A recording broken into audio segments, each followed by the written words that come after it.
Hi, hi everyone. In this presentation, I would like to discuss the concepts of communication action during the change management process in all organizations, which I think it is not rocket science to all of you. It would be something that you have gone through as the leader, operator, manager, workers in the organization.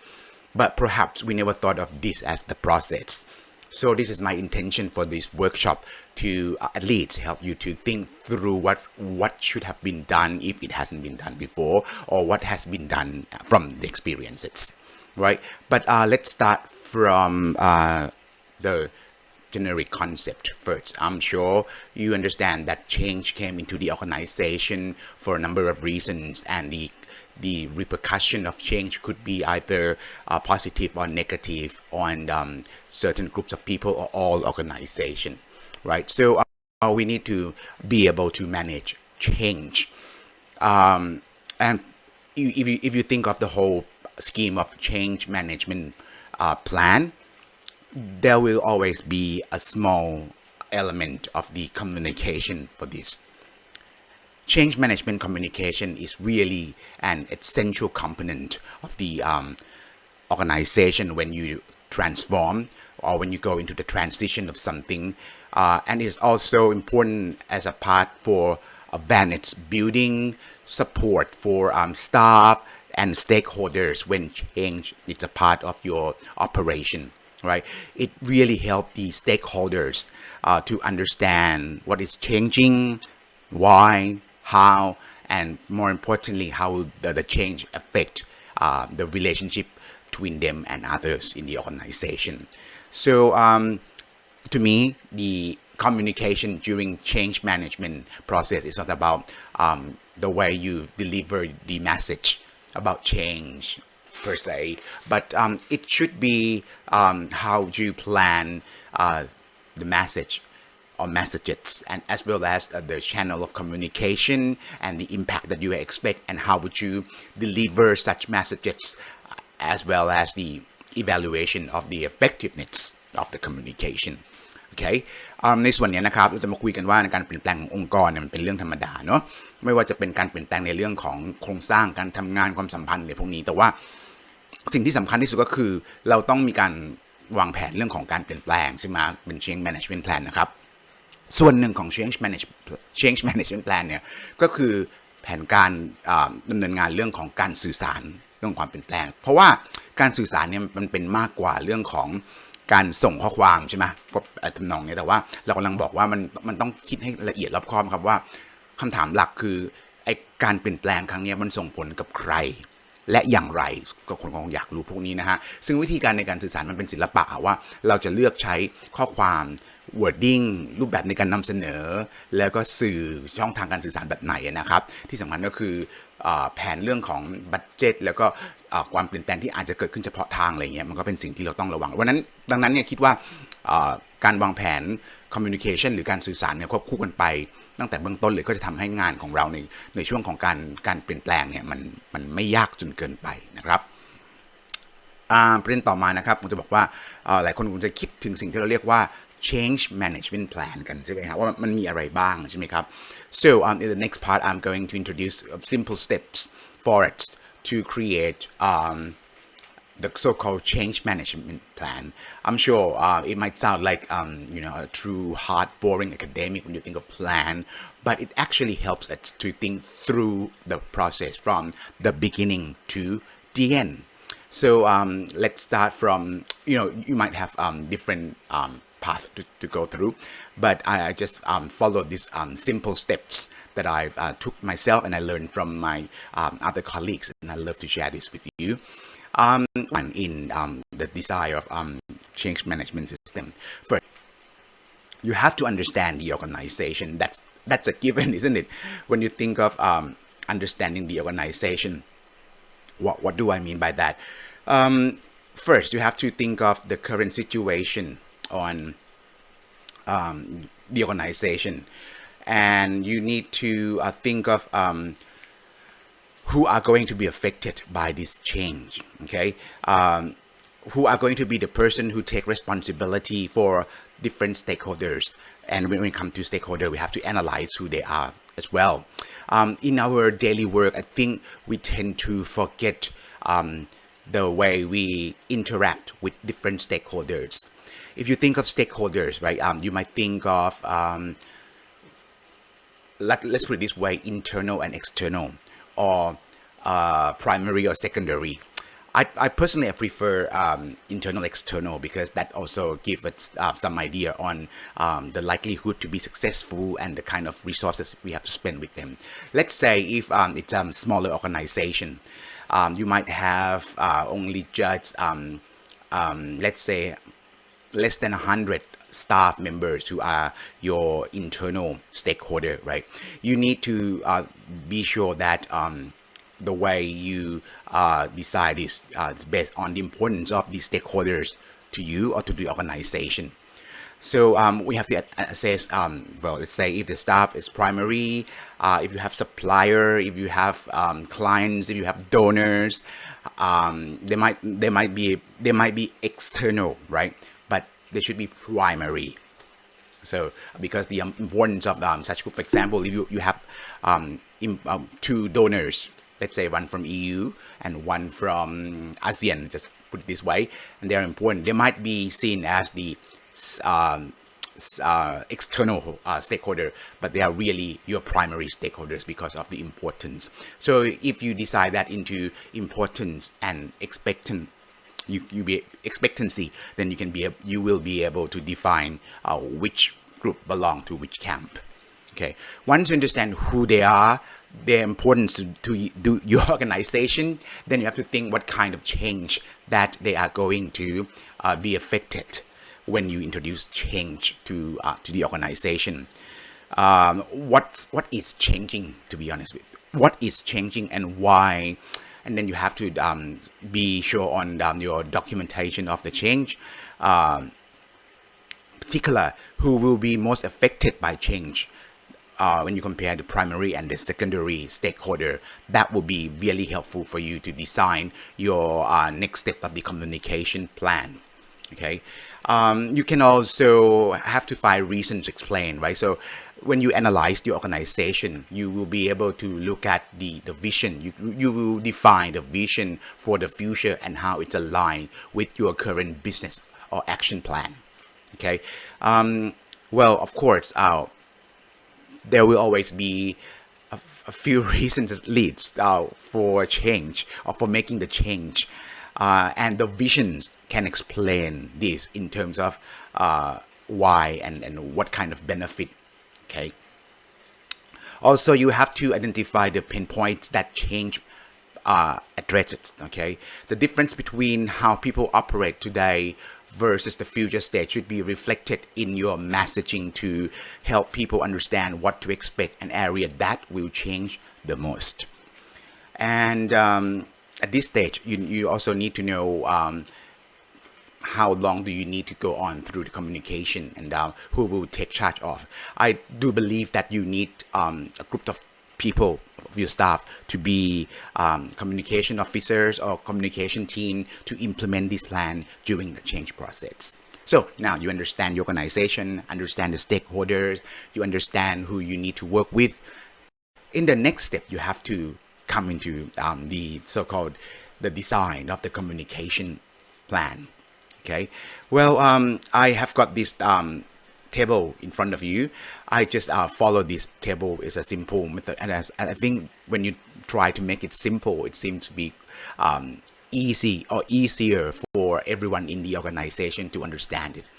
First, once we identify the stakeholder, who they are, then we have to do a bit of a brainstorming in terms of, well, how do they feel? What do they feel about this change that we bring into the organization? Again, I resist that change can be something that is difficult. It can be the bullet that you have to bite in the moment of truth in the organization. What do you feel about this? And if it is positive, do you need to do any change in terms of communication, or you still need to inform them? the answer is yes. Whether it's positive or negative, you still need to reassure that the message of change can be or will be sent to all staff member. Okay. Question that seems to be quite common during the communication plan process will always be about the employee and employers. What do employees, or in this case you talk about the staff, what do staff need to know as they experience and deal with the expectations of change? What do we, which I mean organization, expect from them in their own capacity? And vice versa, when you look at the management or the leader teams, what will help the management team answer the question and connect the team members to their roles in attaining the ultimate goal that we aim for in order to get it achieved as planned. Okay, what framework can you use to ensure your communication and messages and that adapt to audience needs and transformation move forward and continues to evolve along the way? Okay, so at the end of the day, your communication plan should support the behavior change with communication that gives all stakeholders the information they need when they need it. Okay, and equip your management team to guide the team members through the process. And if you think of the plan, what should be the structure of the plan? Again, I don't want to teach you to suck egg. I'm sure you know this, but usually it consists on the objective based on the goals. What sort of success looks like, pretty much. Change communication plan should align closely with the business objectives for the change. Okay, could be in terms of story that you connect with vision. Okay, second is your desired behavior for your employees, your staff. This may be something that vary upon the role or function of each staff in the organization. You will have to look at something that will be able to measurable, something that you can collect the data along the way. Okay. This table can be quite useful when you think of example of the staff member, who they are, their mindset, what do you want them to see and feel and do as a result of the communication. That will be quite helpful. So decide this. Okay.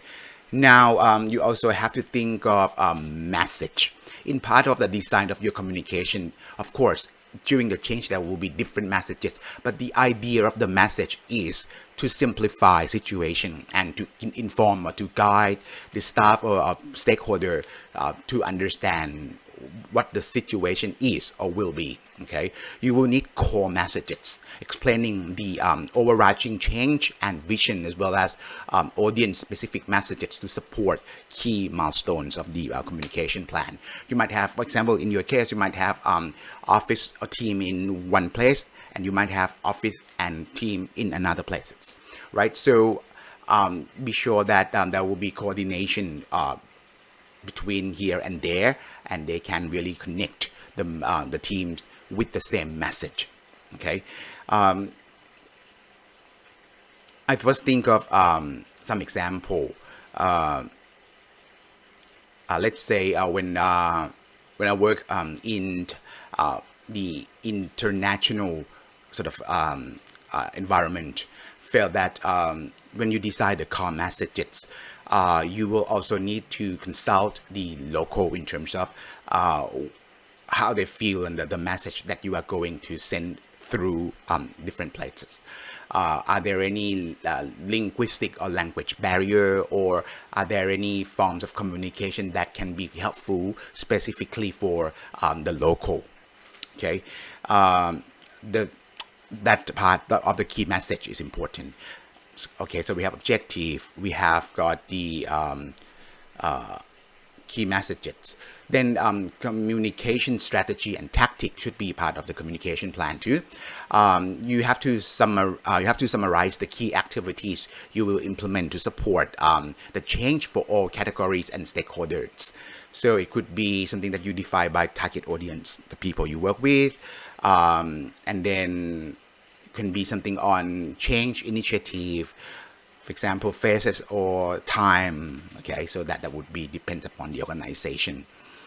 I personally, I'd like the timing. I like the milestone of each month in terms of what we do, in terms of communication action, and how do we expect from this action. Feedback will be quite useful as well. If you can open the portal for general feedback from all staff members, it could be anonymous. That will be quite helpful for you in terms of getting the real information about the concept. And the last part would be an action plan, which is again plan outing specific activities and timing for executing tactics in the change communication plans. So you should have some details on the deadline, the people responsible for steps, and what sort of channels that you plan to work with them. Okay. Here, the message and channels can be quite important for us. So as I mentioned, once you have the grand plan, then you have to decide the key messages or essential that you need to communicate with your team during the change. The question is, what do you expect from the communication, which could be awareness, behavioral change, or mindset? Okay, do you want them to just inform them? You want to change the way they work? You have to tell them, hey, don't do this, or hey, please do that. Okay, and of course, if you want to create some new mindset at work, it will be quite different from what we communicate in the own way. How will you engage and communicate with them? That's important because level of engagement can also influence the success of the communication. It doesn't always mean that frequency is the key, but it's the approach and the frequency. As I mentioned before, that you have to be ready for the message at the time that they need the message. Okay, well, for internal communication in the organization, if you think of internal and external, there's several ways to communicate. And this is quite interesting for us at this period of time because when you think of internal communication, most organizations might prefer written standard, for example, email, announcement, or newsletter, or even in the forms of electronic personal messages through applications such as Line, But excuse me, you have to think of the behavior of your organization. How often, for example, I use an example of my own organization. We tend to avoid using email in the important communication messages. I'm not saying that we don't use it at all, but we do. But we have other norms. That basically because we understand that not all of our team members are keen to check their email on the daily basis. But we use Line a lot, and I feel that this media or this channel seems to be quite popular in this part of the world. That's great for the awareness raising. But if you want behavioral change, or if you want people to change with their mindset, maybe face-to-face communication is a much better way to do this, because then you have that human touch and the interaction between you and the person you communicate with, and that's really helpful to engage with them. And of course, it will be extremely helpful in terms of the way you measure the success rate after the implementation of your communication plan. Okay, so this is something that we also think of some creative idea. For example, if you have time, like lag time is good enough, and then you need people to be a part of the change and engage with the change. You can involve them in informal kind of communication messages, and media can be quite useful. For example, in my previous workplace, it was also the so-called inquiry community. So we always have this Friday informal meeting, and then we discuss what's going on and what happened in the week. And the change that was introduced can be a part of this informal group on Friday afternoon. It seems to work quite well. Depends on the nature of the organization. Online or offline, that's another thing, because I think depends on the nature of organization and people who work around them. Right, so you can design the message and the channels. I didn't mention frequency, but that would be another point for thought. If you think of frequency, how frequent do you need to communicate? Because you don't want to bombard people with the same messages all the time, right? And you might get the different reaction from them if they feel that they are forced to do or to tell things that they don't want to hear. Okay, so be sure on this and monitor. It's important. Right, so now step 4 is the execute the communication plan. Now you've got the plan, you've got the target group, you've got the messages, you've got the media. When you start this action, be sure to brief key communication contacts of people whom you work on communication about your plans so they are ready to provide support when needed. Also, you have to give a heads up to anyone who will be tapped to deliver messages to employees or different stakeholders, so they know their roles, what is coming, when, that sort of idea. Okay,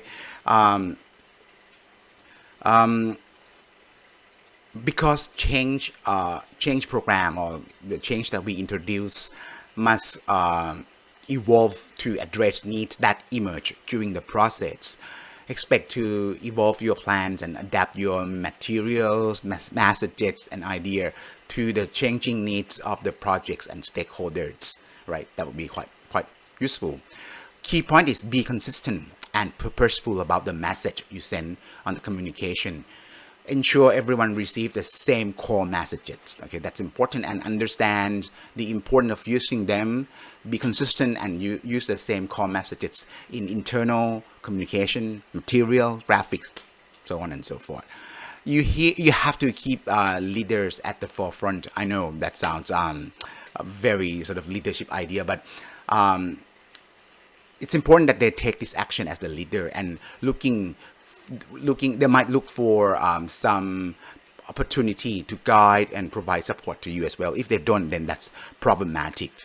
Communication team need to provide leaders with the latest information and tools, so you have to work together in conjunction with the change of the organization. Communication often with the focus on what employees want to know. What I mean here is you have to be quite sensitive to the concerns of frontline employees and what they need to know to deal with uncertainty and changing circumstances, because change always deal with what in the future. So uncertainty will be a part of this. So you will need to listen carefully, respond consistently, and then monitor the change and communicate back and forth among the teams. Okay. While this happen, okay, what I've seen in the previous experiences, you create a system of communication in the organization which can last very long. So you can really, if it works successfully in the organization, you can really adopt this method as the, let's say, ongoing engagement in the organization, which will help you through the tough time, whether it is change or not. Okay. And the last part is evaluation. You need to evaluate, right? If you don't do this, that would be time wasting. And evaluation came from you might create communication metrics. You can decide who does what and what kind of impact that you expect, and does it happen, and how it's changed the organization. How are employees handling the changes and what it's getting in the way. Okay, that will be quite important. So in a nutshell, I say communication for change management plan, it's not as easy, but it's not too difficult. You only have to be sure on what you expect from the change and how would you communicate this point to your stakeholders, and how in terms of messages, in terms of channel, and in terms of expectation, how would you manage this? All right, so the last part, which I think it will be quite interesting, is my story. In this part, I would like you to pair or create a team of 4, for example, or 5 or 6, and then you have each round to talk about your memorable idea or experiences that relate to communication during the change process. It could be good or bad. It could be positive or negative or neutral, but it is something that you still remember as team members. All right, go for it. Thank you.